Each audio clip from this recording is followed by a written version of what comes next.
வணக்கம்.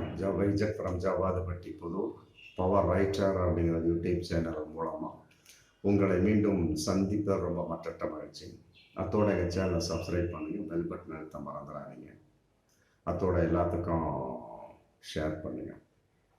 அதாவது நடந்து முடிந்த 5 மாநில சட்டசபை தேர்தல் காங்கிரஸை ரொம்ப யோசிக்கவே வச்சிருச்சு. நினைச்சது ஒரு 4ஆவது வரும் அப்படின்னு. ஆனால் ஒன்றே தான் வெற்றி. 3 சமத்த அடி பாஜகவுக்கு வெற்றி. ராஜஸ்தான், மத்திய பிரதேஷ், மற்றபடி சத்தீஸ்கர். இந்த மாதிரி 3 விஷயங்கள் இன்னைக்கு காங்கிரஸை மிக வெகுவாக பாதித்திருக்கிறது அப்படிங்கிறத பகிரங்கமான உண்மை. முன்னாலே காங்கிரஸ் தன்னுடைய வெளிப்பாடா ரொம்ப டல்லா தான் இருந்தது. அதன் அடிப்படையில் பாரத ஜோடா யாத்திரா அப்படின்னு யாத்திரை தமிழ்ல அதை ஸ்டார்ட் பண்ணாங்க. ஒரு 12 மாநிலங்கள், மற்றபடி ப்ளஸ் 2 யூனியன் மாநிலங்கள் எல்லாம் சேர்ந்து மொத்தம் ஒரு குறிப்பிட்ட அளவுக்கு போய் மொத்தம் 5 மாத நடைபயணம் நினைக்கிறேன். 5 மாதம் நடைபயணமாகவே போய் அப்புறம் அதுக்கு தகுந்த மாதிரி ஒரு மிகப்பெரிய ஒரு வெற்றியை கண்டாங்க. கர்நாடகா மாநிலத்தில் காங்கிரஸ் தூக்கி உயர்த்தப்பட்டது.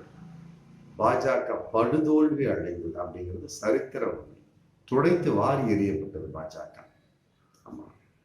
அப்புறம் அதனுடைய வெளிப்பாடை அப்புறம் 5 மாநில தேர்தல் அவங்க எதிர்பார்ப்பாங்க இல்லையா. மக்கள் ஒரு நிலைப்பாடு தன்னுடைய கருத்தை சொல்லிட்டாங்க. கர்நாடகாவிலே சொல்லிட்டாங்க, முடிஞ்சு போச்சு. அப்புறம் 5 மாநில தேர்தல் நமக்கு தான் அப்படின்னு ரொம்ப நம்பிக்கையா இருந்தாங்க காங்கிரஸ். ஆமா. அப்புறம் தேர்தல் வருது. ரிசல்ட் ரொம்ப ஏமாற்றத்தின் வெளிப்பாடு. ராஜஸ்தான், சத்தீஸ்கர், மற்றபடி மத்திய பிரதேசம் சரியான அடி. வட இந்தியா, தென்னிந்தியாவில் தெலுங்கானாவில் வெற்றி அடைஞ்சிட்டாங்க. மற்றபடி அந்த இன்னொரு வட மாநில கான்செப்ட் அது அந்த கட்சி தான் மிசோரம். அந்த ஊருக்காரங்க தான் வருவாங்க. அதில் மாற்று கருத்தே கிடையாது. பாஜக பக்கத்திலோட நிற்க முடியாது. காங்கிரஸ் அதே மாதிரி தான். அது ஒன்றை விட்டாலும் கூட இந்த 4க்கு காங்கிரஸ் ரொம்ப எதிர்பார்ப்பாக இருந்தாங்க. ஆனால் ஒன்றில் மட்டும் தெலுங்கானாவில் மட்டும் ஒரு வெற்றி, அதிபயங்கர வெற்றி சொல்லலாங்க. ஆனால் 3 தேர்தலில் அதிபயங்கர தோல்வி. இருந்தாலுமே பெற்ற வாக்குகளை டோட்டல் பார்த்தோம்னா 11 லட்சம் வித்தியாசத்தில் அதிகமாக விட்டுருக்காங்க காங்கிரஸ். ஆனால் 3 மாநிலத்தில் பாஜக ஆட்சி அமைச்சு விட்டது அப்படிங்கிறது உண்மையில ஏற்றுக்கோ மனசாட்சிப்படின்னு இல்லை, பொதுவாக கணக்கின் அடிப்படையிலே ஏற்றுக்கொள்ள முடியாது. நம்ம அதிக பெரும்பான்மையை தான் நம்ம ஆட்சியில் உட்கார வைப்போம். அப்போ பாஜக தான் ஆட்சியில் உட்கார்ந்து அதன் அடிப்படையில் உட்கார வைக்கப்பட்டிருக்கு இன்னைக்கு. இருந்தாலும் அந்த தோல்விங்கிறது காங்கிரஸ் ரொம்ப இன்னைக்கு பயங்கரமா கூர்ந்து கவனிச்சுட்டு இருக்கிறாங்க. மனசுல ஒரு மிகப்பெரிய ஒரு வடு காயங்கள் எல்லாம் இருந்திருக்கு. அப்புறம் இந்திய கூட்டணி தன்னுடைய 4th சிட்டிங்கை போட்ட வகையில் இன்னைக்கு காங்கிரஸ் வகையில் மிகப்பெரிய ஒரு ஆலோசனைகள் அதாவது முதல்ல போனது பாரத் ஜோடா யாத்திரை போனாங்க ஒரு 5 மாத காலத்துக்கு. அதன் அடிப்படையில் கர்நாடகா மட்டும்தான் வெற்றியை கொடுத்து மற்ற 5 மாநிலத்தில் ஒன்று தான் கிடைச்சது. மிக பயங்கரமான தோல்வி. அதனால காங்கிரஸ் ரொம்ப எதிர்பார்ப்பின்மையா போயிட்டு இருக்கு. இதை எவ்வாறு மாற்றுவது அப்படிங்கிறது கட்டாயமா வந்துருச்சு. அதனால இன்னைக்கு அதை எப்படியாவது ஈக்குவல் பண்ணிடணும், மற்றபடி பாஜகவை பாதாளத்தில் தள்ள வேண்டும் அப்படிங்கிற மிகப்பெரிய ஒரு ஐடியா, ஒரு ஆலோசனை வெளிப்பாடா பாரத நியாய யாத்ரா அப்படிங்கிறத தொடங்க போறாங்க. ஆமா, அதான் இந்த வீடியோட மிகப்பெரிய ஒரு முக்கிய அம்சம். அதனுடைய காலங்கள் 67 நாட்கள். ஜனவரி 14 டு மார்ச் 20 வரைக்கும் மொத்தம் 67 நாட்கள். ஆமா, அது ஜனவரி 14ங்கிறப்ப நம்ம தமிழகத்துல உங்களுக்கு கரெக்டா பொங்கல் ஸ்டார்ட் ஆயிரும். அங்கேயும் ஒரு வேறு விதமான பண்டிகைகள் ஸ்டார்ட் பண்ணுவோம். எங்கிருந்து ஸ்டார்ட் பண்றாலும் மணிப்பூர் டு மும்பை. ஆரம்பமும் சூப்பர், முடிவு அதை விட சூப்பர். இது கன்னியாகுமரி ஃபர்ஸ்ட் போனது, கன்னியாகுமரி டு காஷ்மீர். இங்கே மணிப்பூர் டு மும்பைக்கு ஸ்டார்ட் பண்ண போறார். அதுக்கு உண்டான ஏற்பாடுகள் தீவிரமாக நடந்துகிட்டு இருக்கு. இந்த 5 மாநில தோல்வி, அந்த 5 மாநில அந்த வெளிப்பாட்டில் 3 மாநிலத்தில் தோல்வி அடைஞ்சாங்க பார்த்தீங்களா? அது வந்து இன்னைக்கு ரொம்ப காங்கிரஸ் மிக பயங்கரமாக புரட்டி போட்டிருக்கிறது அப்படிங்கிறது தான் நிதர்சனமான உண்மை. அதன் அடிப்படையில் நியாய யாத்திரா எப்படி நீங்க தோல்வி அடைவீங்களை வைக்கலாம், நாங்கள் அப்படி பண்ணவும் இல்லை அப்படின்னு சொல்லிட்டு காங்கிரஸ் வந்து இன்னைக்கு பாரத நியாய யாத்திரா வந்து ஸ்டார்ட் பண்ண போறாங்க. ஆமா, அதன் அடிப்படையில் வந்து உங்களுக்கு இந்திய கூட்டணி கான்செப்ட்ல தூக்கி நிறுத்தப்பட வேண்டும் அப்படிங்கிற ஒரு ஆலோசனை இதன் மூலமாக, இந்த யாத்திரை மூலமாக எதிர்பார்க்கப்படும். கட்டாயமாக பாரத ஜோடா யாத்திரை போல பாரத நியாய யாத்திரை கட்டாயம் தூக்கி நிறுத்தப்பட வேண்டிய ஏகப்பட்ட விஷயங்கள் இருக்கு அப்படிங்கிற ஒரு ஆலோசனையாக சொன்னாலுமே கூட, மற்றபடி காங்கிரஸின் வெளிப்பாடா பார்க்கின்ற பொழுது, அதாவது வந்து இந்த கர்நாடகா கான்செப்ட் வெற்றி, அதே போல இங்க பாருங்க, அதன் அடிப்படையில் வந்து ஹிஜாபுக்கு வந்து அணியக்கூடாது தடை போட்டிருந்தாங்க பாஜக. அதை ஒரே கட் பண்ணி தூக்கி எறிஞ்சிட்டு சீதாராமையா வந்து ஓகே கொடுத்துறாரு. ஆமா, யாராக இருந்தாலும் இஸ்லாமிய பெண்கள் மற்ற சோர்ஸ் யாராக இருந்தாலும் ஹிஜாப் அடையலாம் அப்படின்னு கொஞ்சம் ரொம்ப ஃபர்ஸ்ட் கிளாஸாக பண்ணி கொடுத்துட்டாங்க. அதே மாதிரி மிகப்பெரிய ஒரு வெற்றி கர்நாடகாவில் எவ்வாறு நாம் வெற்றி அடைந்தோமோ, தெலுங்கானாவில் எவ்வாறு வெற்றி அடைந்தோமோ, அதே போல எந்த ஒரு பிசுறும் இல்லாமல் இந்திய அளவுக்கு இந்திய கூட்டணி வெற்றி அடைய வேண்டும் என்பதற்கு மிகப்பெரிய ஒரு சில ஆலோசனைகள் வந்து இன்னைக்கு தேவைப்படும். அது வெளிப்பாடு தான் வந்து அந்த 3 மாநில தோல்வி அப்படிங்கிறது இன்னைக்கு அரசியல் வட்டாரத்துல அசைக்க முடியாத ஒரு கருத்தா போயிட்டு இருக்கு. இதுக்கு இடையில வந்து மம்தா, கெஜ்ரிவால் டக்குன்னு அந்த 4th சிட்டிங்ல வந்து இந்திய கூட்டணி 4th சிட்டிங்ல டக்குன்னு அவங்க வாயை விட்டுறாங்க. கார்கே வந்து அடுத்த நம்முடைய கூட்டணியின் பிரதம வேட்பாளராக அறிவிக்க வேண்டும் அப்படின்னு.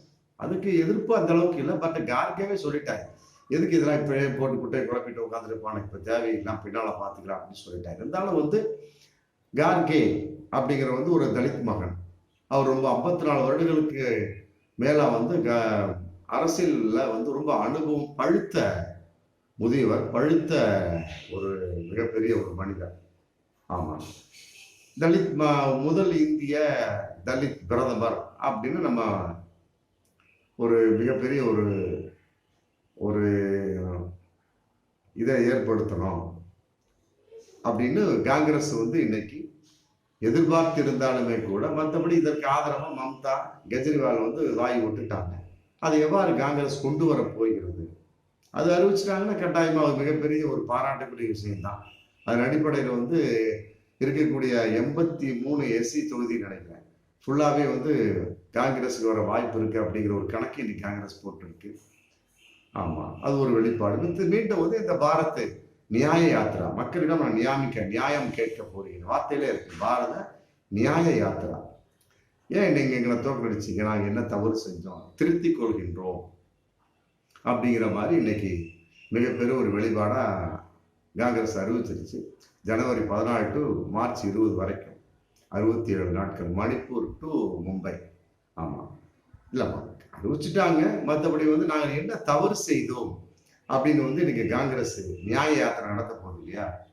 அதன் அடிப்படையில் வந்து மிகப்பெரிய ஒரு தவறா ஒரு 6-7 பாயிண்ட்ஸை கூட நம்ம சொல்லலாம். அதாவது கார்கே வந்து இந்த தோல்விக்கு காரணம், 3 மாநில தோல்விக்கு கார்கே தான் காரணம் அப்படிங்கிற ஒரு தகவல் வந்து இன்னைக்கு காங்கிரஸ் வட்டாரம், மற்றபடி அரசியல் வட்டாரத்துல போயிட்டு இருக்கு. அது உண்மையில ஏற்றுக்கொள்ள முடியாத ஒரு கருத்து. ஏன்னா அவரு ஒரு தலித் மகன், அதன் அடிப்படையில வந்து கட்டாய ஏகப்பட்ட வகையில வந்தார்னா முதல் இந்திய தலித் பிரதமர் அப்படிங்கிற மிகப்பெரிய ஒரு சாதனையை வந்து அவர் ஏற்படுத்தினார் அப்படிங்கிற பகிரங்கமான ஒரு விஷயம் நடைமுறைக்கு வரும். அப்ப அது மிகப்பெரிய விஷயம்தான். அதனால வந்து இந்த 3 மாநில தோல்வியின் அடிப்படையில கார்கே தான் காரணம் அப்படிங்கிற ஒரு விஷயத்த வந்து தூக்கி எறிஞ்சிட்டு கார்கேவை வந்து பிரதமர் வேட்பாளராக காங்கிரஸ் அறிவிச்சா ரொம்ப நன்றாக இருக்கும் என்பது அப்படி பகிரங்கமான ஒரு உண்மையாக தான் எனக்கு. அதே வந்து ஆதிக்க உணர்வுகள் உள்ளவர்கள் ரொம்ப அதிகமாக போயிட்டாங்க. இந்த ஒரு 3 மாநில தேர்தலில் தோல்வி அடைஞ்ச உடனே ரொம்ப தன்னுடைய கட்சியின் வெளிப்பாடை வந்து ஆதிக்க உணர்வு, ஏன்னா காங்கிரஸ்னால வந்து போஸ்டர் ஓட்ட கூட ஆள் இருக்காது, மீண்டும் வந்து ஆதிக்க உணர்வாளர்கள் அதிகமாக இருக்கிறார்கள். மற்றபடி வந்து காங்கிரஸ்ல வந்து மிக ஒரு ஒரு மிகப்பெரிய ஒரு உணர்வாளர்கள் அப்படின்னா தன்னுடைய கட்சியின் சார்பா கொள்கையின் சார்பா இருந்தா பரவாயில்ல. ஆதிக்க உணர்வு அப்படிங்கிறப்ப மக்கள் அதை பார்க்கக்கூடிய சமயத்தில் அப்புறம் பழைய காங்கிரஸ் வந்து அதெல்லாம் பாதாளத்துக்கு போகக்கூடிய ஒரு சூழல் இருக்கு. அதே நேரத்தில் பொறுப்பாளர்களை வந்து நியமிச்சிருக்காங்க. ஆனா மாநிலம் விட்டு மாநிலம் நியமிச்சிருக்காங்க அப்படிங்கிறது இன்னைக்கு மிகப்பெரிய ஒரு தவறான ஒரு தகவலா போயிட்டு இருக்கு. அது தவறு அப்படிங்கிறது நம்ம சுட்டி காட்டக்கூடிய ஒரு சூழல். தமிழகத்துல வந்து ஒரு குறிப்பிட்ட ஒரு நபரை நியமிச்சிருக்கிறாங்க. அவருக்கு என்ன தமிழ் தெரியும்? ஒண்ணுமே தெரியாது. தெரிஞ்சாலுமே கூட பட் அவரு யாருக்கு பிறருக்கு காங்கிரஸ் உள்ள தெரியும் அப்படிங்கிற கேள்வி இருக்கு. அதே தமிழக மக்களுக்கு தெரியுமா அப்படிங்கிறது இருக்கு. தேசிய கட்சி தான் இருந்தாலுமே கூட மாநிலம் விட்டு மாநிலம் போடக்கூடிய சமயத்தில் ஒண்ணுமே தெரியாது. புதிதாக ஒருவரை வந்து அதே மாநிலத்தை தேர்ந்தெடுத்தாதான் மக்கள் வந்து ஏற்றுக்கொள்றாங்க. தமிழ் மாநிலமா தமிழரை போடுங்க, தெலுங்கு ஆந்திராவில் தெலுங்குரை போடுங்க, மற்றபடி கர்நாடகாவில் கர்நாடகா தெரிஞ்சவரை போடுங்க, அங்கு உள்ளவரை போடுங்க, புதுசா உள்ளவரை போடுங்க. எத்தனையோ பேர் பதவியில இருந்துகிட்டு பெரிய வாய்ப்பு இல்லாம இருப்பாங்களா, அவனை தூக்கி போடலாமே. அதாவது பொறுப்பாளர் நியமிக்கலாம் பெரிய விஷயம், நல்ல விஷயம் தான். மாநிலம் விட்டு மாநிலம், மொழி விட்டு மொழி போடக்கூடிய சமயத்துல ஹிந்தியில உள்ளவங்க தமிழகத்துல கொண்டு போய் மும்பையில போட்டு அவங்களுக்கு என்ன தெரியும்? அதனால வந்து இதுல ஒரு கருத்தை திருத்தம் கொண்டு வந்தா ரொம்ப நன்றாக இருக்கும் என்பது பகிரங்கமான உண்மை. ஆமா, இதை வந்து காங்கிரஸ் ரொம்ப கவனிக்கும். அதே நேரத்தில் சுற்றி உள்ளவர்கள் கருத்தை கேட்க வேண்டும். ஆமா, சும்மா இவங்க பாட்டுக்கு ஒரு மிகப்பெரிய ஆதிக்க உணர்வு சொல்றான். முதல்ல சொன்ன மாதிரி ஆதிக்க உணர்வார்கள் அதிகமாகி போய் கொண்டா இருக்கிறாங்க. இன்னைக்கு இந்த ஒரு 2-3 மாசத்தை அதிகமாயிட்டாங்க காங்கிரஸ். அது ஏற்றுக்கொள்ள முடியாத விஷயம். அவங்க இருக்கக்கூடிய சமயம் சுற்றி உள்ளவருடைய கருத்தை எப்படி இந்த காங்கிரஸ் கேட்கும்? நான் வச்சதான் சட்டம், நான் சொல்றதான் கருத்து அப்படின்னு மக்கள் பழையபடி அந்த 3 மாநிலத்துல போட்ட மாதிரி திருப்பி போட்டுருவாங்க. என்ன அதிகப்படியான வாக்கு வாங்கியிருந்தாலும் தோல்வியை தான் தழுவ வேண்டியது. எனக்கு வரக்கூடிய நாடாளுமன்றத்தில் காங்கிரசினுடைய ஒரு மிகப்பெரிய ஒரு பல பரீட்சையாக இருக்கும். இதுல தோல்வி அடைஞ்சுதான் காங்கிரஸ் மக்கள் கடைசி வரை ஏற்றுக்கொள்ள மாட்டார்கள் என்ற பகிரங்கமான உண்மை. அப்படி வரிசையா பாஜக போட்டு போயிட்டே இருப்பான், தொக்கு வேட்ட மாதிரி. அதனால வந்து ரொம்ப சுற்றி உள்ள கருத்தை ரொம்ப கவனமா கேட்கணும். அதே நேரத்தில் ராகுல்கிட்ட ஒரு தவறான ஒரு கருத்து இருப்பதாக இன்னைக்கு ஒரு தகவல் போயிட்டு இருக்கு. அதாவது எனக்கு வந்து அரசியல் தெரியும், நான் வந்து ரொம்ப அரசியல் கருத்துல ஞானி, எனக்கு எல்லாமே தெரியும் அரசியல் சம்பந்தப்பட்ட வகையில் அப்படிங்கிற மாதிரி ஒரு ஒரு ஆதிக்க உணர்வான கருத்து அப்படிங்கிறது, ஒரு பிறருடைய கருத்தை கேட்காமை, அதன் வெளிப்பாடு தான் மிகப்பெரிய அடி அந்த 3 மாநில தோல்வி. அதனால வந்து அந்த ஒரு கருத்துக்கு வந்து ராகுல் வரக்கூடாது. அதை திருத்தி கொண்டா கட்டாயம் இந்திய அளவுக்கு இந்திய கூட்டணி கட்டாயமாக வெற்றி பெறும் என்பது பகிரங்கமான உண்மை. அதே நேரத்தில் நிறைய நாட்கள் வந்து இந்த பாரத நியாய யாத்திராவில் அப்பப்ப அதே அண்ணாமலை மாதிரி பஸ்ஸில் போகிறது, நடந்து போகிறது, ஒரு சொகுசு பஸ்ஸில் போகிறது, நடந்து போகிறது, அந்த மாதிரி ஒரு ஐடியா ஏற்பாடு பண்ணியிருக்கிற மாதிரி ஒரு தகவல் இன்னைக்கு போயிட்டு உண்மையில அது மக்கள் ஏற்றுக்கொள்ள மாட்டார்கள். ஆமாம், அதில் கொஞ்சம் கவனமாக இருங்க. அண்ணாமலையே வந்து இன்னைக்கு மக்கள் பீஸா ஆமாம் விமர்சனம் பண்ணிட்டு இருக்கிறாங்க. அதனால வந்து அது ஏற்றுக்கொள்ள முடியாது. அந்த பாரத ஜோடா யாத்திரை எந்த அளவுக்கு நான் ராகுல் காந்தி பண்ணாரு, அதே மாதிரி இந்த பாரத நியாய யாத்திரையை பண்ணணும். ரொம்ப தூரம் நடங்க, புடியில கொஞ்சம் ரெஸ்ட் எடுத்துக்கங்க, திருப்பி கொஞ்சம் நேரம் என்னென்ன பொசிஷன் பார்த்துட்டு போய்க்கலாம்.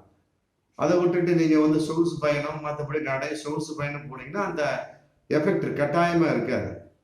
கர்நாடகாவில் எப்படி பாஜகவை காங்கிரஸ் துடைத்து எரிந்தது, அதை போன்ற வந்து மீண்டும் துடைத்து எறிய முடியாது.